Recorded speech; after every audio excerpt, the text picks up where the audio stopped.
fights with passion, and he inspires. Are you ready for a war?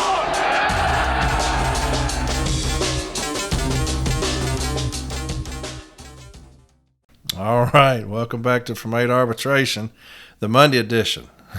We're gonna have a short episode. We're gonna cover how to deal with a chronic liar, and I'm going to show you how to do that. And I think that this is going to help you. Also, deal with those with narcissistic tendencies. We're going to address those things today because you're going to encounter this a lot as an advocate. You'll definitely encounter this in arbitration, and as a formal step A, you'll definitely encounter this. I've kind of mastered this over the years, and I think that I can attribute a lot of the success I've had in dealing with management is because of how I have educated myself on liars and those with narcissistic tendencies. So we're going to talk about that today, all right? A few things before that, some things that people have sent me. One of these is, we're united, not divided. This is NALC Branch 191. Vote no rally on the tentative agreement. Stand with us in solidarity. When? November 11th, 2024 from 10 a.m. to 1 p.m. Where? 10th and Market Street, Rodney Square, Wilmington, Delaware. Who? All NALC members, other Postal Union members, and family members are welcome to attend. No postal uniforms. Everyone is welcome to make a contract sign. All right, so it's we're united, not divided. A vote no rally on the tentative agreement. It's November 11th, 2024 from 10 a.m. to 1 p.m. 10th and Market Street, Rodney Square, Wilmington, Delaware. All NALC members, other Postal Union members, and family members are welcome to attend. No postal uniforms. All right, so there's another vote no rally. We have those all over the place. I think that it's interesting. You'll have those, and we've talked about this before, that will come out in favor of the tentative agreement, and they've pretty much been given their marching orders from national. A lot of the executive council are hooked up to Renfro's ass on this, and they're going to puppet whatever he tells them to puppet. I think it's a disgrace. I've said that on numerous episodes of different podcasts and calling in to different podcasts and radio shows. I sat down for 2 hours with this individual on camera the other day, and they asked me about it, and I told them I think it's a pile of shit, and I do. I think it's a disgrace, and I've had numerous people on here talking about it that think it's a disgrace, and it's an embarrassment. But you will have a lot of people that will come out in favor of it, and they are in favor because they're scared of arbitration, and they're scared of the Postal Service's losses, and that's what they will say. Here's a perfect example. Here's something that somebody sent me the other day that was put on there by their president. And he says, now listen to this, how he contradicts himself. I'm in Atlantic City at a Committee of Presidents meeting. I'll be putting out info as it's relevant and received without breaking the rules of the COP. There was some discussion last night that people need to be aware of. USPS lost $15 billion in the last 2 years. They will hammer this into an arbitrator's head. An arbitrator will not award the salaries many want. Now that's a statement. That's a statement of fact. Okay, so this person has come out already and told you exactly what the arbitrator is going to do, which is incredible because nobody knows what the arbitrator is going to do. But he is stating this as fact. An arbitrator will not. He didn't say, I don't believe an arbitrator will. He said an arbitrator will not award the salaries many want. UPS, Boeing, etc. all have significant profits. A national arbitrator, specifically Nolan, will not grant the right to refuse an instruction, another statement of fact. So this individual knows exactly how arbitrator Nolan's going to rule, which is impressive. So he's stating these things as fact. As an update, remember, I did not negotiate this TA. I'm just relaying info. Any non-factual comments will be removed. So this guy, he's saying that he knows he's the only one that knows the facts. He knows what the arbitrator is going to award us and what he's not. But anybody else that comes in within any non-factual comments, those will be removed. So that's kind of what we're dealing with. And another individual on Facebook the other day said the same thing. And I kind of, I got on her a little bit talking about you contradicted yourself, because they'll say, hey, I'm not trying to convince you one way or the other. An arbitrator is dangerous. We're not going to get what y'all want in arbitration. We could lose everything. So I'm saying, well, hang on just a second. You said you're not one way or the other. And then you start talking about how dangerous it is to go to arbitration. Don't ever be scared to go to arbitration. Don't ever be scared. I'd rather lose in arbitration than give up in a tentative agreement. When you say that the Postal Service has lost $15 billion in the last 2 years, prove it. That's all I got to say. Prove it. When you say that as a fact, the Postal Service has lost $15 billion, prove that to me. In an arbitration, I'm going to make you prove it. In the formal step A, I'm going to make you prove it. That's no different than management coming in there with some crazy ass bullshit about what's happened. I don't ever take anybody for their word. Ever.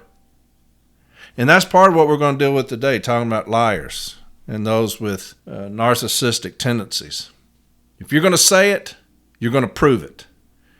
So anybody that's on social media that says the Postal Service lost $4 billion, $6 billion, $15 billion, $100 billion, tell them to prove it, because they can't. If you can't prove it, shut the fuck up about it.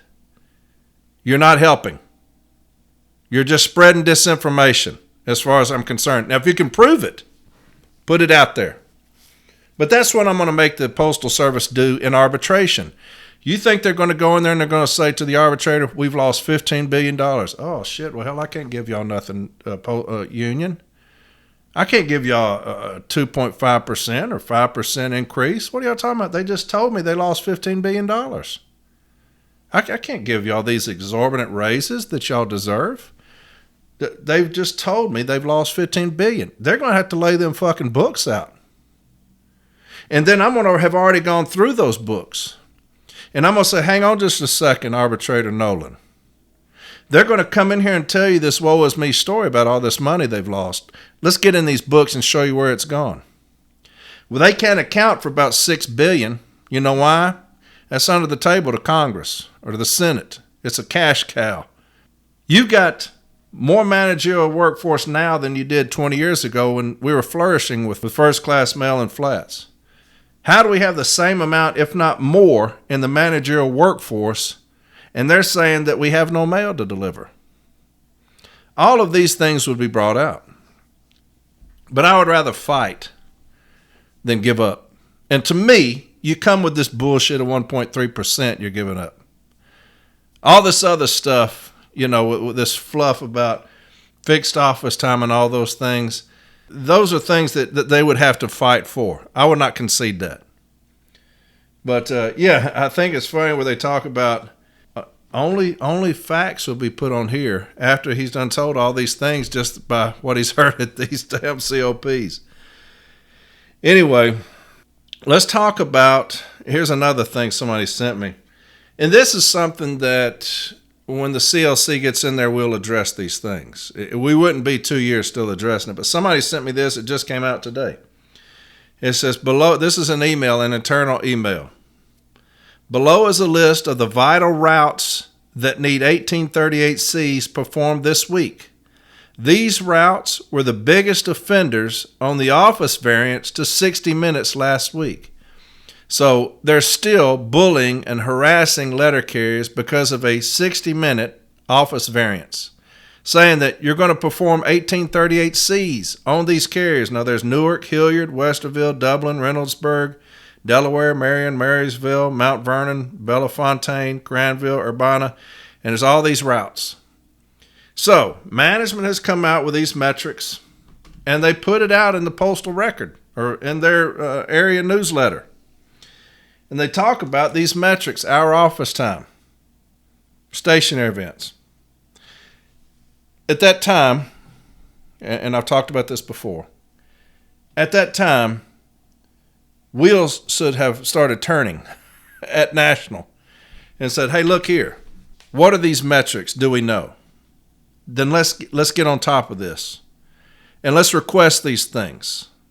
Because it looks like they're fixing to start harassing and bullying and intimidating our city letter carriers based off of some hour office time. It's still going on 2 years later. When the CLC takes over, those things will be addressed nationally, and we will put a stop to it. I promise you that. They will be addressed nationally. Unfortunately, we have people in place right now that don't have a fucking clue how the workroom floor runs, how to put together a grievance. You've got a person in the executive vice president that's biggest claim to fame is, I've had several thousand grievances at the DRT and didn't impasse a one. That should tell you the lack of fight in that individual. You've got a person at the top who is a terrible steward, a horrible Formula A in accordance with what people had told me from the business agent's office, but he's a great speaker. And so now he is our advocate for the country. That's where we're at. The advocate for this country was an arbitration advocate for one case, did very little as a shop steward, and even less as a Formula A rep. And he is the advocate for this entire country. That tells you the shit show we have up there right now. So they wouldn't know their ass from a hole in the ground as far as what to file, how to file it. But those things will change because what you'll have is, with the CLC, years of fighting on this workroom floor. Arbitrations, Formula A's, informals. Those people that are aware of the workroom floor, have been on the workroom floor, know how to file grievances, how to put grievances together. And so these things will be addressed this hour office time. And we will punish management. That's exactly what's going to happen. But it's still going on because we have incompetence like I've never seen at the top. What else we got? All right, let's get into this, how we're going to defeat those that are chronic liars and those with narcissistic tendencies. And what you'll look up, and I wrote some things down that I look for, all right? I've been doing this a long time. And here's the traits of someone who is a compulsive liar. Unverifiable details. The person includes details that can't be verified. We're dealing with that a lot right now with our tentative agreement because there's only one person who sat in the room. And he's telling y'all what happened in there. They're unverifiable details. And I'm going to tell you why that's important here in a minute. Defensive reaction. The person becomes defensive when confronted about a lie. If anybody's been to those COPs, they know what I'm talking about. When our president gets defensive. Matter of fact, when Mr. Cariff went down to question him at the COP, one of these rap sessions about the informational rap sessions about the contract, about the tentative agreement, he made Mr. Cariff wait till last. And then when Mr. Cariff got up there, he cut the mic off on him. I think he was able to ask one question. And they were going back and forth. And he yells out, hey, in the back, cut this man's mic off. So he's trying to control the narrative. But defensive reaction. The person becomes defensive when confronted about a lie.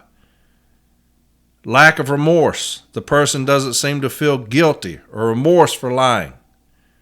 We're going to talk about that a little bit as well. So remember those things.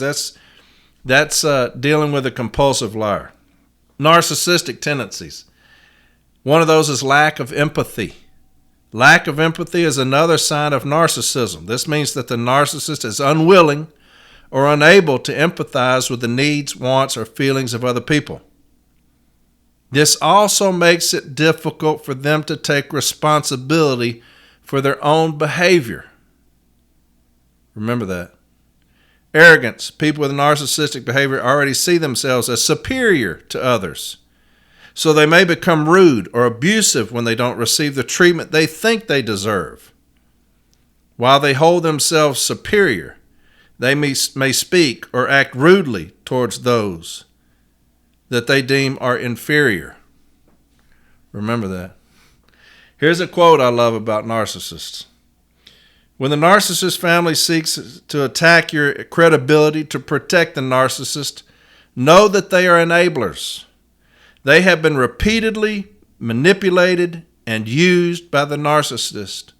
Enablers protect the bad things that the narcissist has done and have the potential to blame or accuse you if the narcissist begins to act out. He could be the most abusive person in the world, but if he has enablers, it makes him feel more powerful because no one is telling him to stop. And I've addressed that numerous times with this guy at the top here. He has surrounded himself with enablers. If anybody on social media speaks out about it, what do they come to his defense. I'm going to address that at length here in just a bit. And I'm going to lay out the groundwork for you on the workroom floor, shop stewards, formulae reps, and arbitration advocates. How do you defeat a narcissist? How do you defeat a chronic liar? Evidence. Evidence is number one. You have to have evidence. That's numero uno. Remember this, and this is how I deal with management. And our national officers, a lot of them. Understand that when you deal with management and people like Renfro and Barner, you have to understand that they are lying 100% of the time. That's how you have to go into it when you're dealing with them. That's how dishonest they are. They are lying 100% of the time. When you get that down, when you understand that, when you're dealing with management at the informal, the formal, at the DRT or at arbitration, understand that management is lying 100% of the time. That's how you have to go into it. That's how your mindset has to be. When you're dealing with our president, understand that he's lying 100% of the time. That's how you have to deal with it. Don't take anything for granted. Everything must be supported with evidence. If they say something, make them prove it. You see that a lot on social media right now where people are saying that my manager came up and said that they changed this in the contract. Prove it. My manager came up and told us that we no longer get this that we used to. Prove it. They have to prove it. Just know that they are chronic liars. That's what we're dealing with. And you prove it through evidence. Make sure if management comes up to you and says anything has been changed, MOUs are done away with, whatever, prove it. Okay? Evidence. Evidence is the biggest thing. When I was dealing with and chronic liars and narcissists, they will sound very convincing. When you deal with our president, he always sounds very convincing. He has that monotone reverberation in his tone, and he speaks low and choppy, and he'll say certain things. He'll shake his head side to side when he's talking, and he'll look side to side, and he'll say, "We have an agreement, I think, is going to change the way we do." And that's his tone. It's monotone, it's choppy. So it comes across as sounding convincing. The problem is that he's a narcissist and he's being untruthful. Always remember that. These are just things that I say about anybody that I'm dealing with. I had an arbitration once, and I've talked about this before. It was out of Woodbine Station here in Nashville. It was a 6-day count arbitration, and the postmaster was testifying. Now, he's a chronic liar. I know that. He knows that.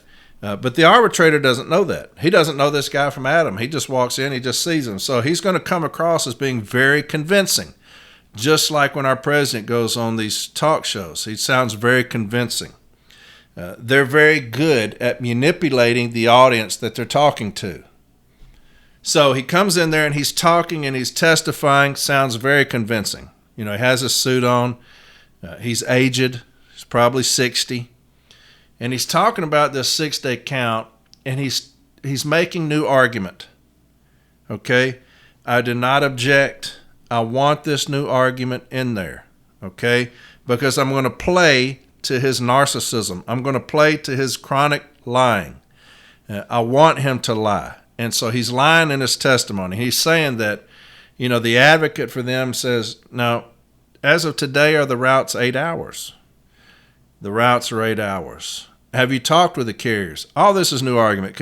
You can object to that. You can say, Mr. Arbitrator, I'm object. That's new argument. Have you talked to the carriers? I have talked to the carriers. And the carriers are satisfied with their assignments. And you testified that they're 8 hours. Now, this is their advocate. You testified that they're 8 hours. When he says that, I tell my TA, which is my branch president, Dave Clark, I whisper to him. Now, this is a no-no if you know arbitration. You don't get up and leave. But I whispered to him, I said, hey, I had just one witness. His name was Rusty Godlewski. He's an expert at 6-day counts. I mean, one of the greatest minds as far as 6-day counts ever. So he comes up with all this, a bucket full of workout workload reports, and he already has them where they're graphed out, okay? So I lean over and I tell my president, I said, hey, get up right now and go and get that bucket from Rusty. And so he looks at me like, because he's been in a bunch of arbitrations with me. He looks at me, he's like, right now? I said, get up right now and go get that bucket and bring it in here. So he gets up and I act like, what are you doing? He gets up and he's walking out. I said, he leaves. I said, I apologize for that, Mr. Arbitrator. I said, told the other advocate, I apologize for that. And so they carry on, and he comes back in, and he's holding this bucket. You can see on the advocate's face, they're like, oh, shit, what is that? And so he brings the bucket, and he sits it behind me, and, he sits down. I said, I apologize. And if you know Dave Clark, he's good as gold. You can know he's embarrassed, because he knows he wasn't supposed to do that. And so I just play on along with this chronic liar, which is our postmaster, because I have the evidence to prove that he's a liar. And so when it becomes my turn for a cross-examination, I talk about different things as far as him being the postmaster. And then I hit him with, in your testimony earlier, Mr. So-and-so, you testified that you went out and you talked to the city letter carriers at Woodbine Station. That's right. And you said that they were pleased with their routes. That's right. And then you said twice that the routes were 8 hours. I did. I said, do you remember that? You said it twice. Not once, but she came back again and you said it twice. That's right. I said, so your testimony here today under oath is that the routes are 8 hours and the carriers are happy. That's right. Mr. Arbitrator, I'm going to include this as Union 1. And I start picking up this bucket. Of course, she, objects and raises hell. And it was Arbitrator Roberts, and he knows me well. And he says, what do we have, Mr. Walton? I said, I have the workload reports as of Saturday. Now, this was Tuesday. Most arbitrations are Tuesday and Thursday. As of Saturday, I have the workload reports, and they're already graphed out, showing that the routes are averaging 8 hours and 45 minutes. She's raising hell over there.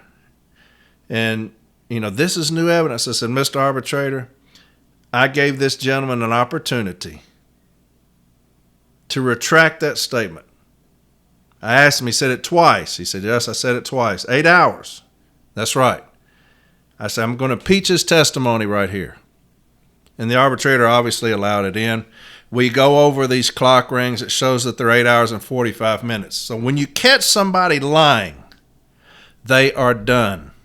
The arbitrator will not consider anything that they've said or will say. Once you catch them lying, remember that. Remember what I said right there, okay? Shop stewards, delegates to the convention, remember that. Once you catch an individual lying in arbitration, their testimony is dead. Whatever they've testified to before that and whatever they testify after that, it doesn't matter. An arbitrator will not consider it because you are a liar to the arbitrator. Okay? So I had evidence.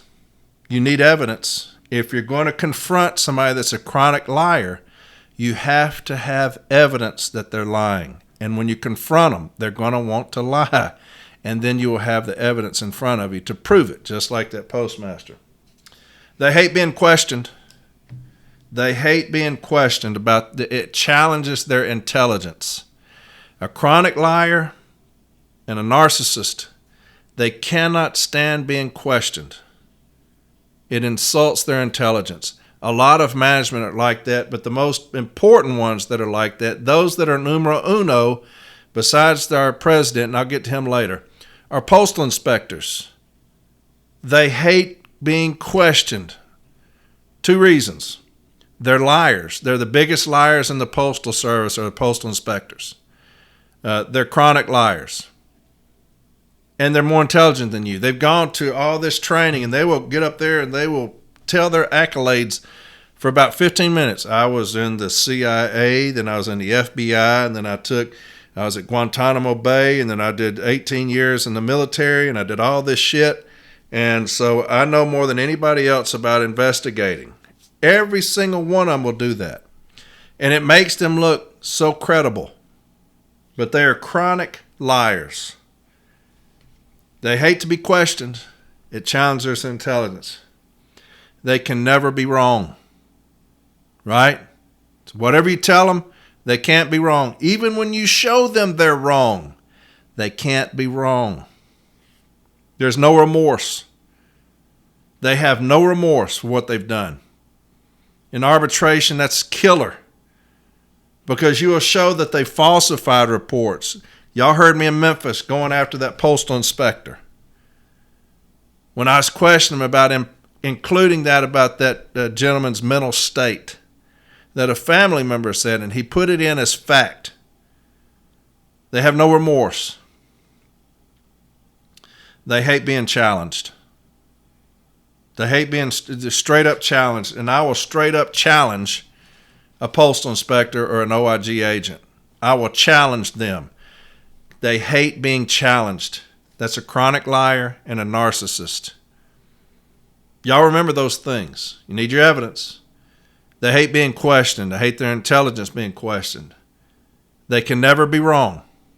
They have no remorse. And they hate being challenged. Okay? Especially on reports and things like that. I was dealing with, and I talked about this a long time ago, in Chicago. I had that removal, if y'all remember. And this postal inspector comes in there. I remember he was short. He was redheaded, cropped real tight. And his testimony was damning because, again, they sound very persuasive. They're dressed up, got their badges, they come in, they sit real proper. Their testimony is always very compelling about their investigations and all of these things that they did. I don't consider nothing that they say. They're full of shit to me as soon as they sit down. That's how I feel about postal inspectors. They're full of shit. They work for the Postal Service.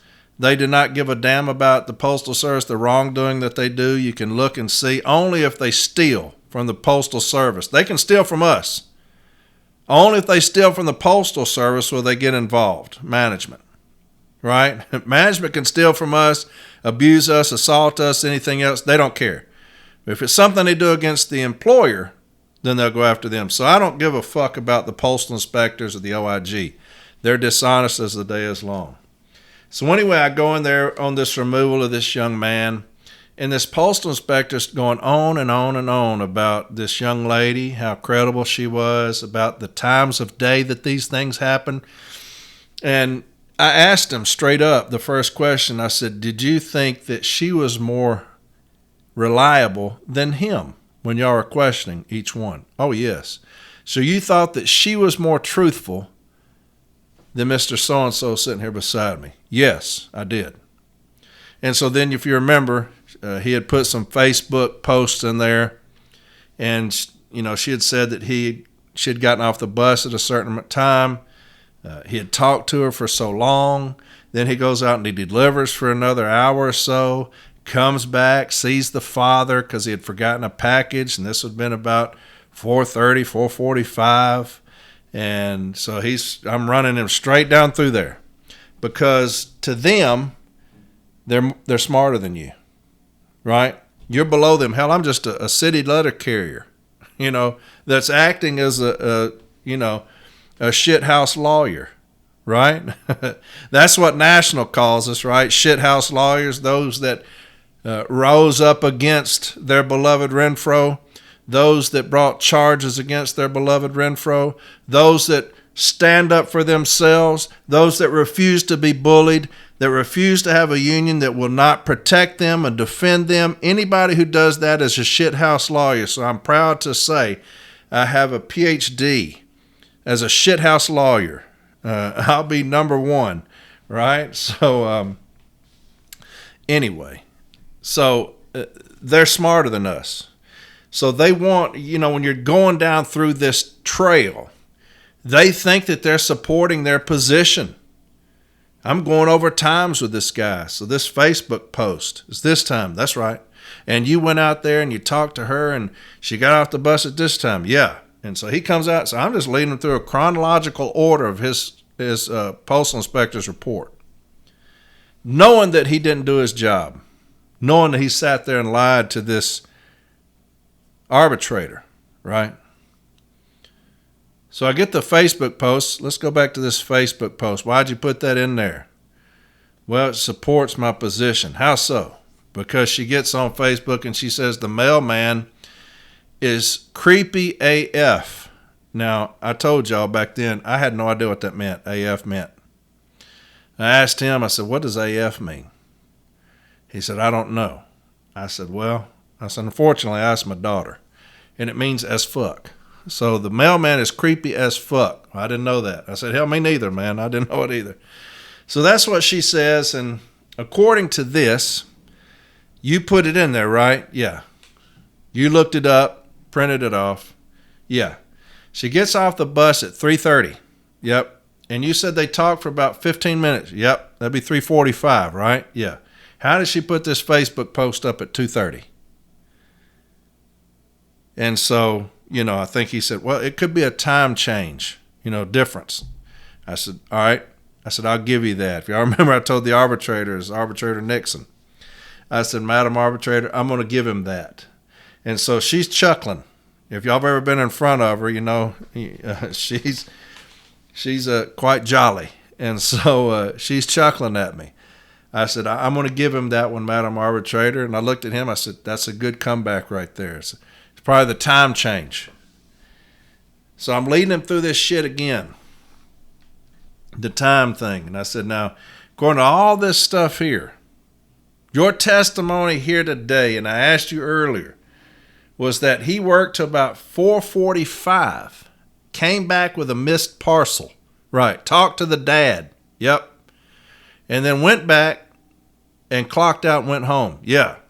I said, so give or take a few minutes, you're talking about 5 o'clock maybe. Yep. I said, all right. I said, you put these workload reports in there? Yes. So what'd you put that in there for? To show that he was at work. All right. So was that ever contested that he wasn't? No. I said, okay. But you put him in there anyway. Yep. You ever looked at a workload report? Yeah, I've dealt with a few. Okay. I said, we're going to go from left to right. Right? Yeah. All the way to the right. What does that say? And it talks about ending tour. And he's looking at it. And his head is beet red. And he's sweating profusely. I mean, just like an oven lamp got put on his head. And so I said, what does that say right there when my man clocked out and went home? He's looking at it. And I said, hey, sir. I said, it's okay. You can say it. And so he looks up. He said, 2:45. 2:45. I said, doggone.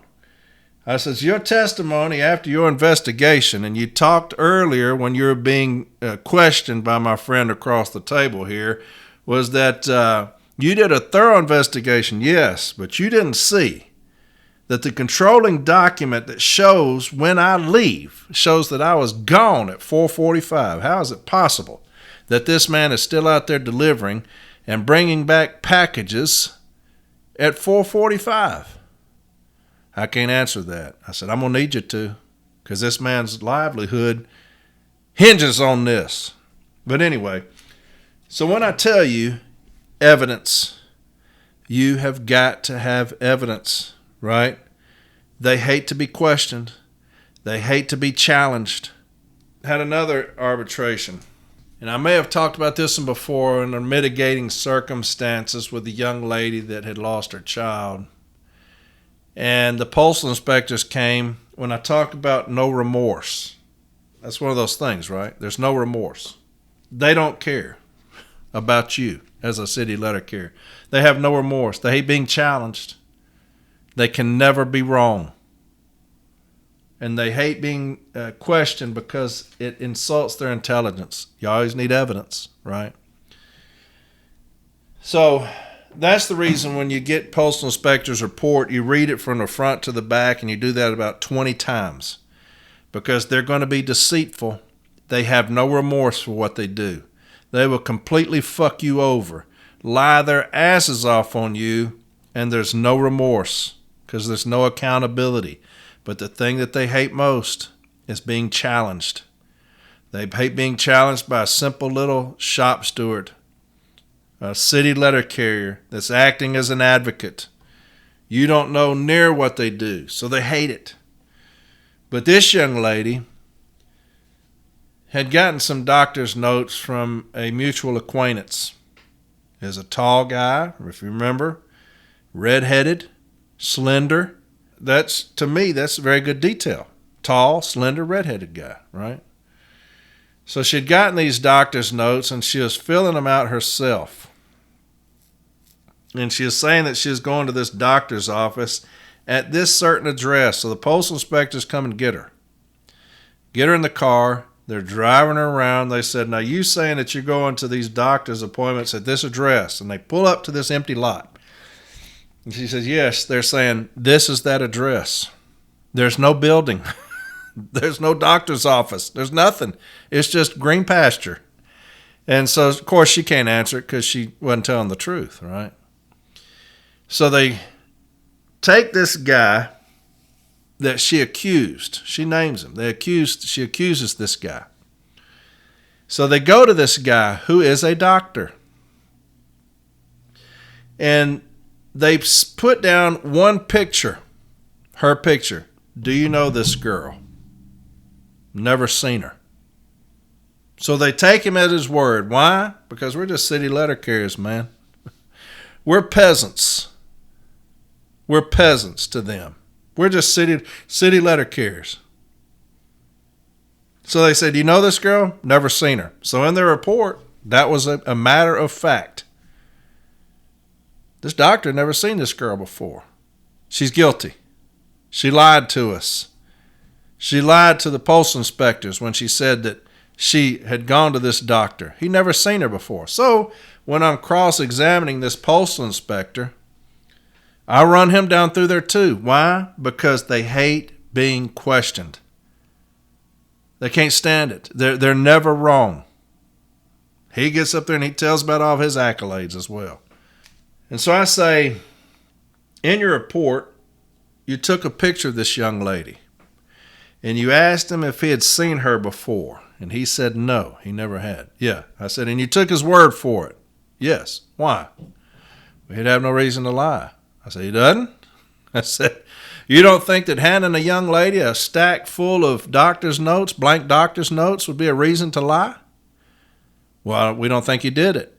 Why do you not think that? And I just kept pressing this son of a bitch, and he kept getting madder and madder and madder. I said, well, let me ask you something. Let me ask you this. This young lady tells you that this doctor was tall, slender, redheaded. Yep. Was he tall, slender, redheaded? Was he? Let me ask you this. You put a picture down, one picture of her in front of this doctor. He said he didn't know her. Why didn't you put out 20 pictures in front of this girl, one with him in it, and say, do you recognize any of these guys? And see if she would have said, that's him right there. That's the doctor right there. Why didn't you do that? And he couldn't answer it. Do you know why? Because they hate being challenged. They're never wrong.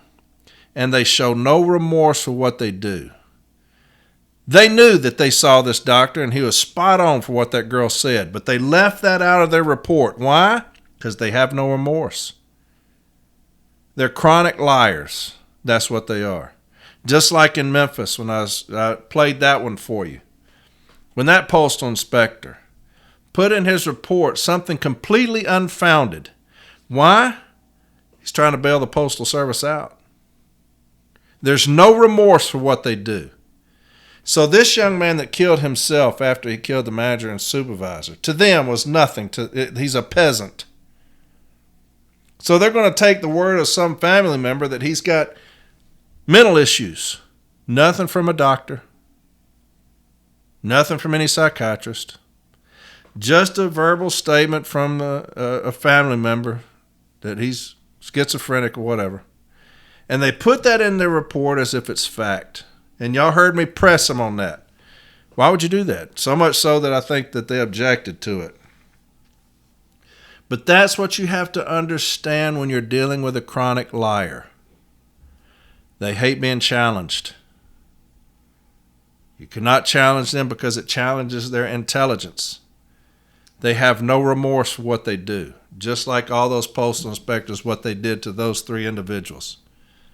There's no remorse. Understand those things when you're dealing with management. They are chronic liars. Everything that they tell you is a lie. That's how you have to treat it if you're going to be successful. That's the reason I've been quite successful in arbitration, is because when I go in there, I know that they're lying right off the jump. How are we going to catch them lying? I've got this case, this joint statement case that we're doing right now out of Nolensville here in around Nashville. And the very first sentence of management's formal Step A contentions is that every manager that has ever worked here, they have filed this same case against them. Talking about a joint statement case. Now think about that sentence, how crazy that sounds. Every manager that's worked at Hendersonville. So immediately I go into the case file, because you're going to prove that every manager has had this same grievance filed on them. Not one. Not one. That's evidence. You got to have evidence. When you're dealing with a chronic liar, you got to have evidence. So I haven't dealt with this Formal A yet. We've only had the first day. And this will be coming up probably in November or end of January. But he's not going to get past the first damn sentence in arbitration, because I'm going to make him prove through evidence that every manager has had a joint statement case filed on him. Right? Understand, when you're looking at contentions, that everything management says is a lie. Every single thing. When you do that, you will be very successful, because you will start challenging every single thing. Management, postal inspectors, all those, they have narcissistic tendencies. Why? They're better than you. It's just who they are. I'm the manager, you're not. That's just who they are. Let's talk about this president. And you've got a lot of things going on right now as far as the COPs, these informational rap sessions. And people are going up there and challenging him. And he's very persuasive. Why? Because you don't have evidence. He was in those meetings talking about the negotiations alone. He was in there alone. And what was one of those things I said earlier about their tendencies? unverifiable details. The person includes details that can't be verified. So when you're questioning someone like that, they're the only one in the room, it's impossible for you to prove them wrong. There's no need to go up to the mic. None. Because if they're the only ones that are in there, they're going to tell you unverifiable details. And you have no evidence to disprove that. I'll give you a great example of how you deal with somebody like our President Renfro. At the National Convention, you had a guy, president from up north, Gary Lang. And Gary Lang goes up to the mic and he's talking about the MOU dealing with the S&DCs, the gaining installation, which would have been him. But because of cronyism and lackeyism and enableism and all these other isms, the president went against his own signature and made this other branch, which is a much larger branch, which means more votes for him when he's coming up for this next election, which he'll lose. He sided with that bigger branch and went against his own signature. Now, when somebody goes against their own signature, what does that mean? That's a chronic liar with narcissistic tendencies. His signature means nothing to him. It's all about position. It's all about votes. It's not about what's right or wrong, right? I'm going to go against my very signature. The only thing I've got is my name. That's it. When you're talking about integrity, the only thing I've got is my name. Anybody who will go against their own name tells you what they think about themselves. My name means nothing. I signed this piece of paper, that means nothing. That's narcissistic tendencies. Okay, so he goes against his own MOU. But what Gary Lang didn't let him do is get away with it. And he's questioning him in a belittling manner. Gary Lang is. He handled him as good as you can handle somebody. He keeps rubbing his chin. That's degrading. He's rubbing his chin. Kind of like that. So let me get this straight. So you saying, and he has Renfro in a conundrum. He's in front of thousands. And he knows that he's been caught. He's got evidence, right? I'm the gaining installation, but you gave it to somebody else, and it goes against your very MOU. Renfro could not get out of it. This guy wouldn't let him. He kept rubbing his chin. That's degrading. That's challenging somebody's intellect, right? They hate being challenged. So let me get this straight. So you sign an MOU saying that the gaining installation, their LMOU would be used, right? Yeah. He just keeps doing it. He won't look at him. Gary Lang's looking somewhere else. You know, he won't look at Renfro. He's looking somewhere else, kind of like playing with him. Renfro can't take it. And Renfro, his fault was he kept going after this guy. Or they kept engaging this guy. He should have ended it and said, hey, talk to me afterwards if you're going to humiliate me. But those are things that, when I'm talking about, have evidence. They hate their intelligence being questioned. Here's a guy who signed something. His signature means nothing to him. That tells you about his qualities and his characters. You had Paul Bolanger go up there about this office time, right? Reduction to 20 minutes. And he hammered him as well. And Renfro couldn't get out of that. Because what's fact is fact. And Paul keeps pressing him on these 33 minutes of fixed office time while we conceded that down to 20. And Renfro was trying to get out of that and eventually had to acknowledge that he was wrong.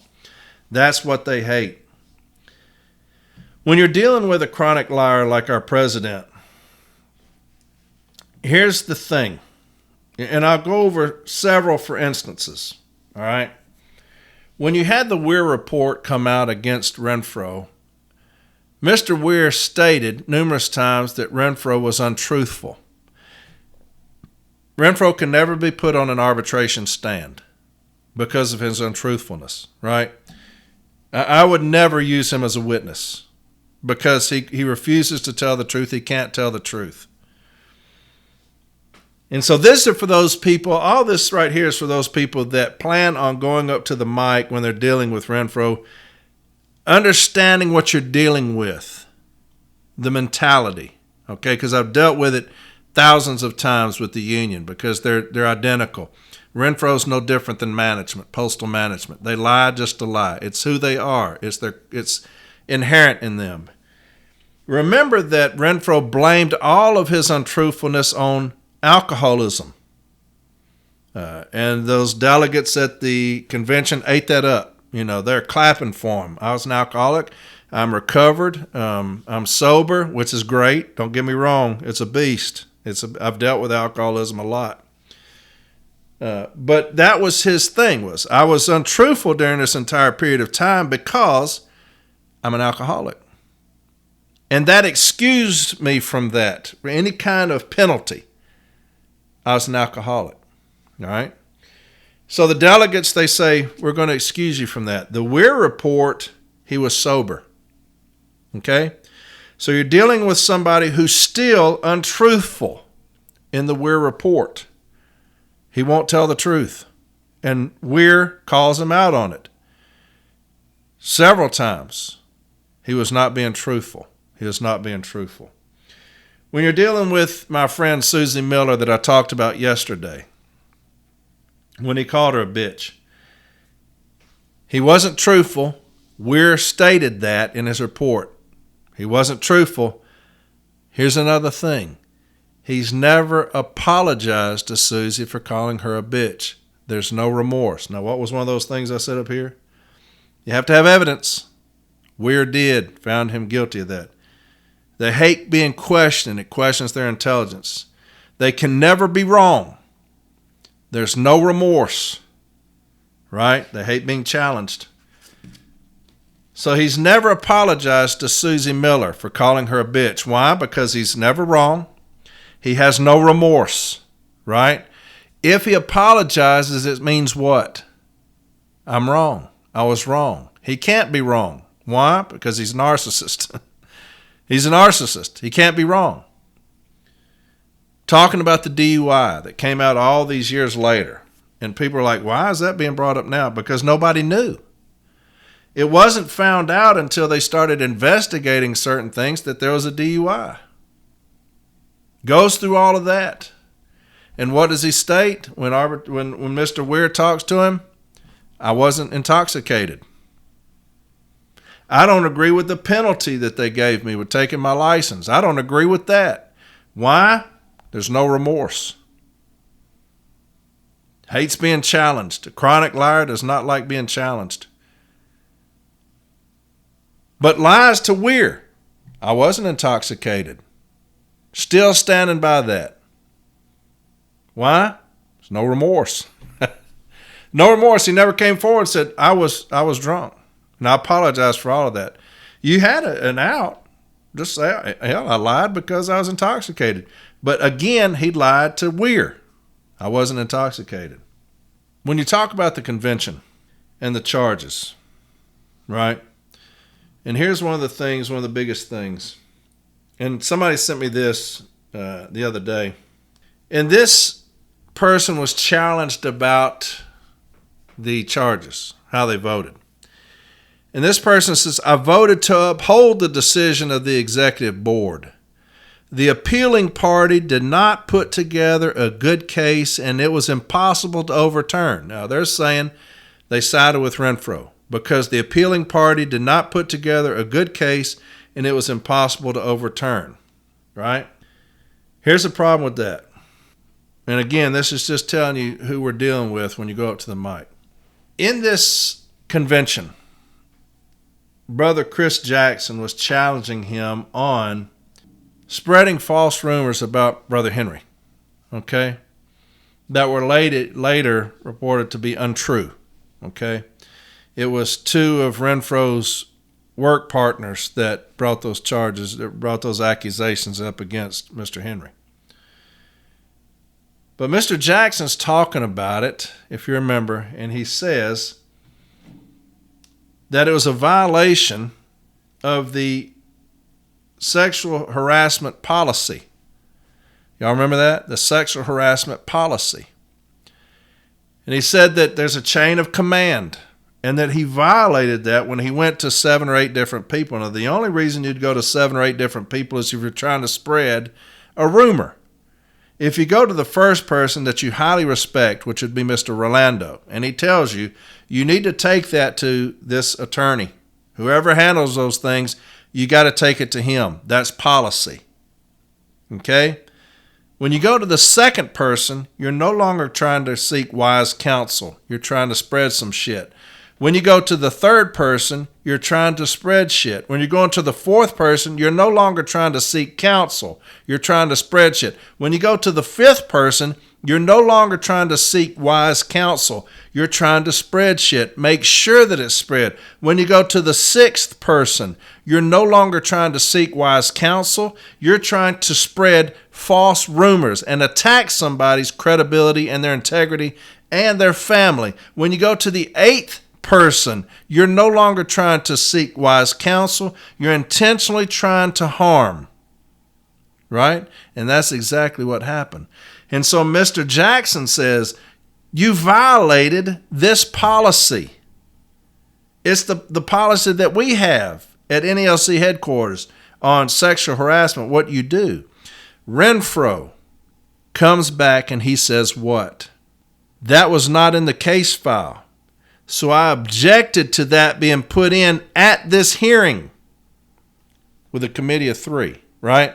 I objected to that being put in at this hearing. And then he tries to lecture everybody on arbitration, how arbitration works, even though he's only had one. He is now an expert at arbitration, and he says, all of you know as an advocate that in arbitration, any new evidence trying to be put in will be rejected, and that's what happened in this hearing of the committee of 3. He tried to put in this policy. I objected, and they didn't allow it in. That's in any arbitration. It's new argument. Those were his words in front of 10,000 people, or however many thousands were in there. That's what he said, right? He said that in front of everyone. Now, what did Mr. Jackson do when he came back under rebuttal? He said, Mr. Renfro, you have just told a lie. That document was on page such and such of this case file. It was in the hearing. What you have just said is not true. So you have a guy, the president, tell everybody in this congregation a lie that was proven under rebuttal. Anything he has said before that and anything he has said after that is a lie. Why? Because you've proven that he is a liar. He said, sir, it was on page such and such of the case file we brought forward against you. It was absolutely in that case file. Renfro stating, it wasn't in there. You brought it forward at the hearing.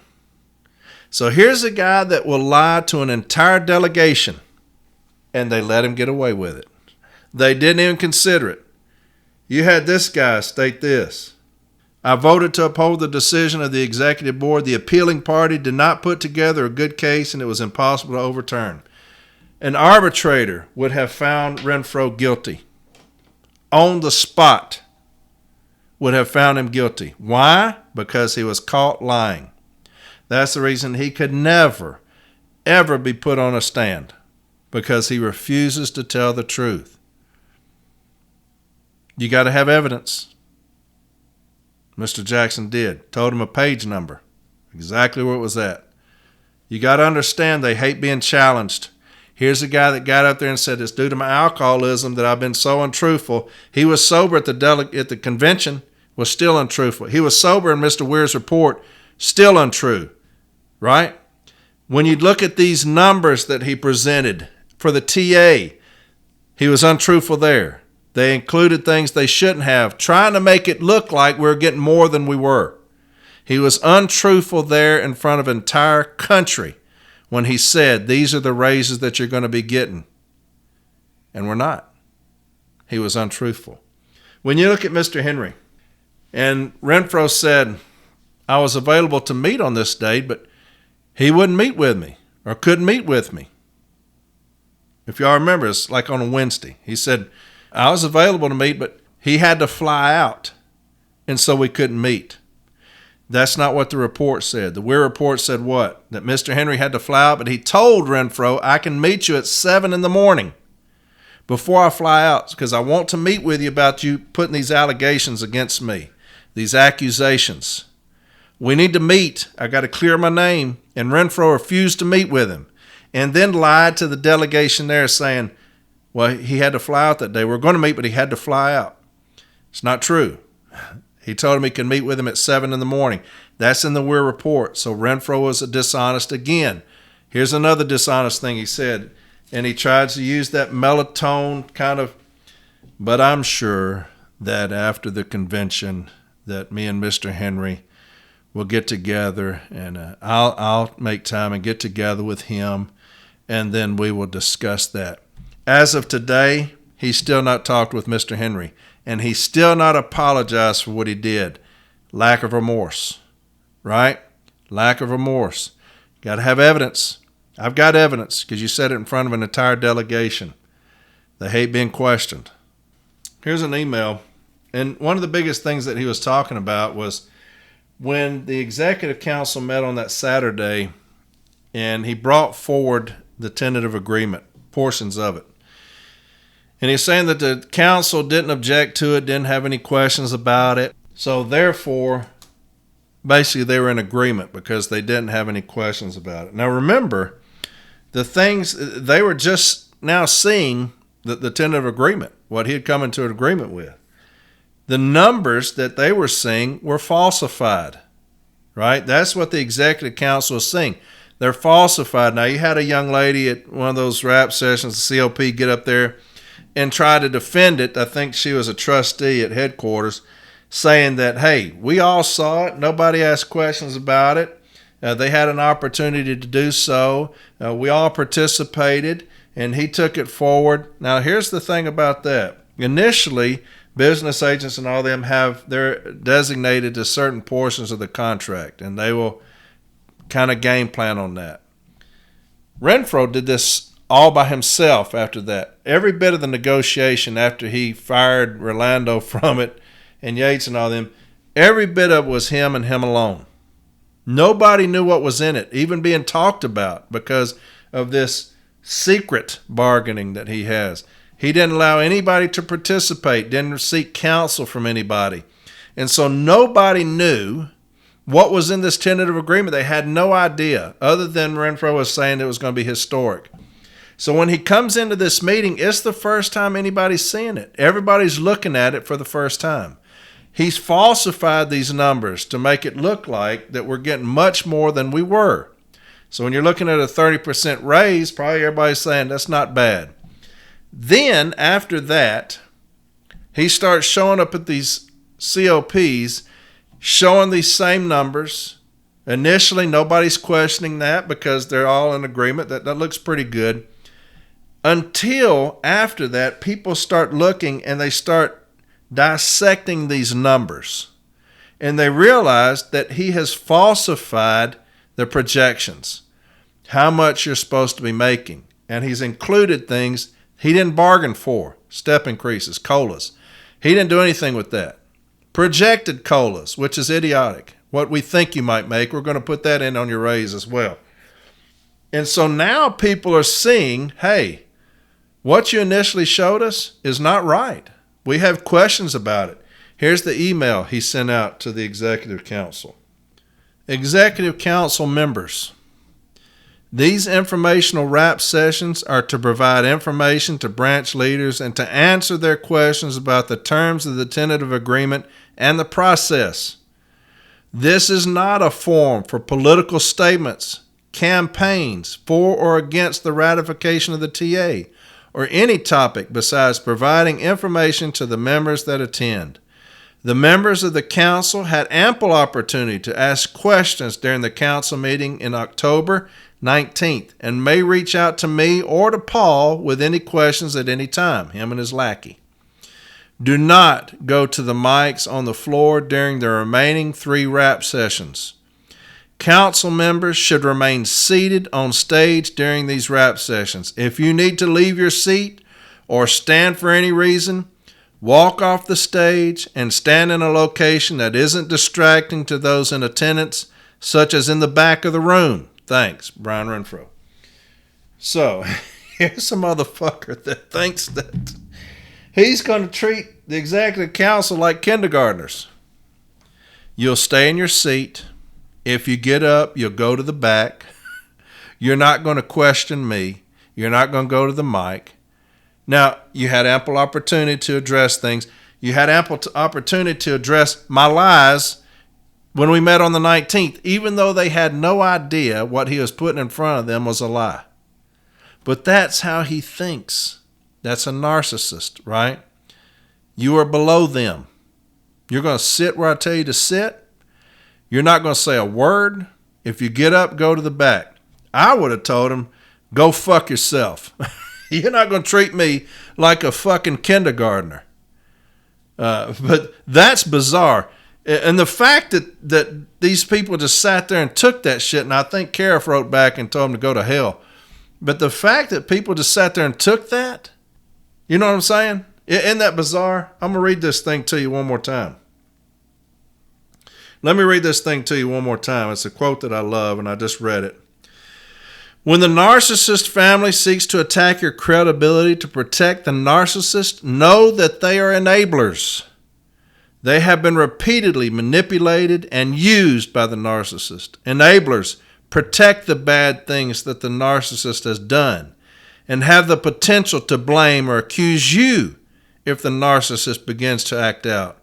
He could be the most abusive person in the world, but if he has enablers, it makes him feel more powerful because no one is telling him to stop. So when you're dealing with a narcissist like our president, you've got to have evidence when you go up to that mic. Understand that he's the only one that knows anything about the TA. So it's going to be difficult to address that. Now, these wages that he inflated, you can challenge him on that.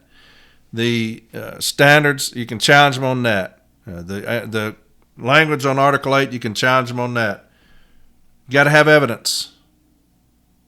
They hate to be questioned. It questions their intelligence. They can never be wrong. Remember that. They can never be wrong. You got to play that to your advantage. There is absolutely no remorse. We've seen that over and over again by this clown. They hate being challenged. Okay? So when you're dealing with a chronic liar like management, postal inspectors, our president, understand that anytime you're talking to them, and this is the way I've learned, and this is part of the reason I've been so successful in my formal endeavors and my arbitration advocacy, is because I know that everything that management says is a lie, right? That's how I deal with them. Everything that they say is a lie. That's the same way you have to treat this president. He's used the excuse that everything I did before all these untruths I've been telling was because of alcoholism. And he got a round of applause for that. And it's great that he's been sober. Most of his lies have come out after that. And so what is the excuse now? You had somebody say that they voted against the charges because we didn't put together an appealing case. Even though Mr. Jackson caught him in a lie in front of the entire delegation, they brushed that aside. Why? Because you're dealing with enablers. And we're dealing with enablers, it emboldens the narcissist because he knows that there's no repercussions for his actions. Understand that when you're dealing with a narcissist, when you're dealing with management, chronic liars. One of the things that, and then I'll be done, that's the most telling thing, one of the biggest lies that he's told. And he's sober now, so he doesn't have that excuse. And like I said, the alcohol, it amplified his untruthfulness. It's always been there because he's untruthful. The alcohol just amplified that, right? But afterwards, he's still untruthful, so you cannot blame it on alcoholism any longer. But the main thing that I found, that I caught, is that when we were talking about certifieds in the DPS, and in Jacksonville, they were pressing him on that, and he says, we just don't feel that that's a national level grievance. Everywhere he went, people were asking about certifieds in the DPS. We just don't feel that that's a national level grievance. He was being untruthful. Because now you see with this new MOU talking about the office time, he had already agreed. He had already put in motion that they were going to reduce the office time for accountable male. And what did he say? Because we do that on the street. We do those certifieds on the street, which is asinine because you're putting us in harm's way when you do that. You never give away anything we can do in the office and tell us to do it on the street because I die on the street. I don't die in the office of heat stroke.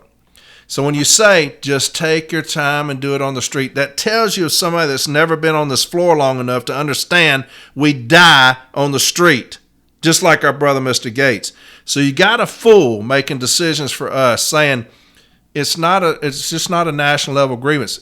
What he should have said was, I've already sold y'all the fuck out on that with this MOU coming out about reduction in office time. It's not a grievance because I've already sold y'all the fuck out on it. That's what he should have said. He should have been honest. But they have no remorse, right? A chronic liar has no remorse. They'll lie to your fucking face, right? Unfortunately, we catch those things, like I caught that motherfucker doing that. But you put us on the street longer where we die. I'm going to have to do that now in a vehicle that's 130 degrees. I'm going to have to do that now at a front porch in 100 degrees. When you don't work on the floor, when you're not an advocate for the city letter carrier like we're going to have with Mr. Henry and his executive council, when you don't have that, this is what happens. You have people that will lie to you. Rather than saying, there's an MOU coming out, we've already bargained that away, we're reducing your office time, we're taking those accountable line items down to 2 minutes, and we're just doing those, y'all doing those on the street. Rather than saying that, what is this? We just don't feel it's a national level grievance. The reason it's not is because the motherfucker bargained it away in this tentative agreement. So there's an episode on how to deal with narcissistic tendencies, chronic liars, right? Anytime, just like I said, how I learned best was everything management says is a lie. And that's how I look at it. When they put in contentions, they better prove every single thing that they say through evidence. Every single thing that they say, just like when you deal with removals or letter of warnings or 7 days or 14 days, and they say that, you being off has caused all this overtime, then I'm going to make them prove that there's overtime being used. They say these things on notice of removal or charge letters that are unfounded. Because why? Because they're chronic liars. And they want you to not challenge that because when it goes in front of an arbitrator and it's not been challenged, they're going to say, hey, look, he's been off so many dates. We're having to use all this overtime just to cover him. And there's nothing in the file to support it. That's what I'm talking about. Understand that they lie about every single thing that they do. When you get contentions, go into it knowing that management is lying all through these contentions. Make them prove every single thing that they say. In these charge letters, read them. If it's some unfounded statement, make them prove it. If they can't, call them out on it. With your president, he is a chronic liar. He will lie to you just like he did to the delegation at Boston, and they said, we don't give a fuck. You can be a liar to us, we don't care. We're going to let you off the hook. That's basically what was said because, like I said, I could not take this man into arbitration because he refuses to tell the truth. Hell, the man's name doesn't even mean anything to him. When you're talking about Mr. Lang from Jersey, when you're talking about him, his name on a memo means nothing. He will go against his own name. And that's what we're having to deal with right now during this period of time until we can get him voted out. So when you're going up to these mics, when you're at these rap sessions, understand that when he's the only one that's been in the meeting room, it's very difficult for you to prove anything because he's the only one that knows. You got to have evidence. Like Mr. Bolanger got him, like Mr. Lang got him. You got to have evidence, okay? They have no remorse. They hate being challenged, right? They do not like their intelligence being challenged, especially him. He's ignorant. As bright as he is, he's ignorant about the workroom floor, and that's what you have to challenge him on, okay? So there's you a little something there to help you out. I think it'll help, right? Dealing with a chronic liar, dealing with narcissistic tendencies, and to let y'all know, that's how you deal with it, okay? Tomorrow, Mr. John Poskin, I think you're really going to like that. He's been itching to get on here, and that man's a good dude, man. He loves the city letter carrier, so I appreciate him. Next Monday, I'll get back into reading for an hour. All right? Hey, I love you with all my heart. I do. I can't wait. I can't wait for this ticket to take over so we can turn this union around. It's going to be unlike anything you've ever seen. I've talked with Mr. Henry a lot.